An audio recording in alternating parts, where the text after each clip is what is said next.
Thank you for joining us, Michael. You've written extensively on some of the most complex and tumultuous social and political climates in the world, reporting from countries such as the Democratic Republic of Congo, Guatemala, Mexico, Brazil, and the focus of your forthcoming book, Haiti. What is it that brings you to work and research in these places? I think one thing that's common with a lot of those countries maybe is that, particularly with, say, Congo, Guatemala, and Haiti, is they don't maybe get as much attention as some other, I guess you could say, problem zones in the world, such as Israel, Iraq, places like that. And, hopefully I would have something based on my experience and my particular skill set to bring to the discussion of those countries. Could you speak a bit about your most recent work titled Haiti Will Not Perish, A Recent History? How do you approach the problems that the Haitian people have endured throughout the 21st century? Well, I think one thing about Haiti is you have to kind of take a very encompassing look at the history and the situation there. I think people often want to kind of paint Haiti in really stark colors, and in my experience, it requires a lot more nuance if you're going to understand what's going on.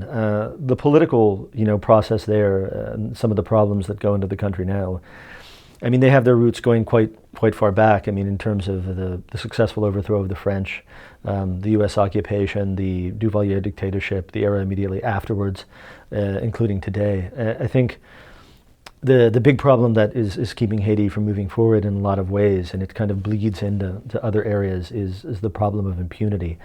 And that's one that I don't think the international community or the Haitian state has done anywhere near enough to address thus far.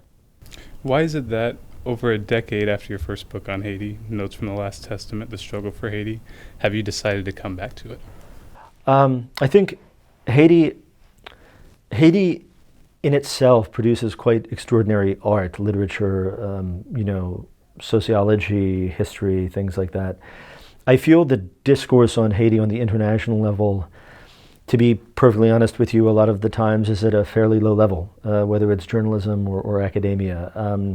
I think you have some terrific people doing terrific work, but at the same time, I feel that the Haiti is often, I think, viewed through a prism of kind of being a mirror for the way foreigners writing about Haiti see themselves. And you're looking at, there's always this tendency to try and make Haiti relevant or somehow connected to what's going on in the larger world without kind of addressing Haiti on its own terms and Haitians in their own terms. Haiti has its own political, flora and fauna and tradition and atmosphere that I think we also have to address and come to terms with if we're going to write about it. It can't always just be the question of a kind of well-meaning and supposedly insightful outsider coming in and trying to, see how Haiti reflects upon them personally. Are these two works, your first book and your forthcoming book, in any way in conversation with one another? The first book on Haiti? Yeah, the new book, the first book on Haiti was essentially a history, 1994 to 2004. So it was when Aristide was returned to Haiti by the U.S. military and then left 10 years later. Kind of, it was examining, using the prism of Haiti's longer history, what happened in those 10 years? How did things go so wrong? This is looking at the 12 or 13 years after that, so 2004 to 2017, basically. And it's a continuation of that story in Haiti's history, because, after 2004, it was supposed to be a new day as well, and as people said, after 2010, after the earthquake. And still, when I go to Haiti, though, I see some of the kind of persistent problems are still present, even as the UN mission, which has now been there since, 13 years or whatever, is packing up and getting ready to leave. They're leaving behind some of the same problems that were there when they arrived. How do the cultural and literary movements such as Négritude and politically active writers such as Jacques Romain, Lionel Trouillot, Jacques-Stephen Alexis factor in your research of Haiti? Well, I think, not just with Haiti, but with all the countries I report, I think one can learn every bit as much, if not more, from reading the literature produced by that country as, history is produced by people like me. Indeed, during their era, writers like Jacques Romain and Jacques-Stephen Alexis are, priceless in terms of getting some kind of window into the way that Haitians perceive themselves. And I think today, with writers like Lionel Trouillot or Gary Victor or people like that, it's the same thing. I mean, I think if one wants to write about a country that is not one's own with some degree of authority, it's important that you expose yourself to as many of the voices, the literary voices from that country as you can, to kind of help form your own opinion. And I would say also, obviously, I mean, Haitian music is very important. I mean, we're just exiting an era when a musician was president of Haiti for 5 years. And when I first started going to Haiti in the mid-90s, I was listening to a lot of music by people like Boukman Experience and other Haitian bands, which really helped kind of frame the political struggles that were happening in Haiti for me.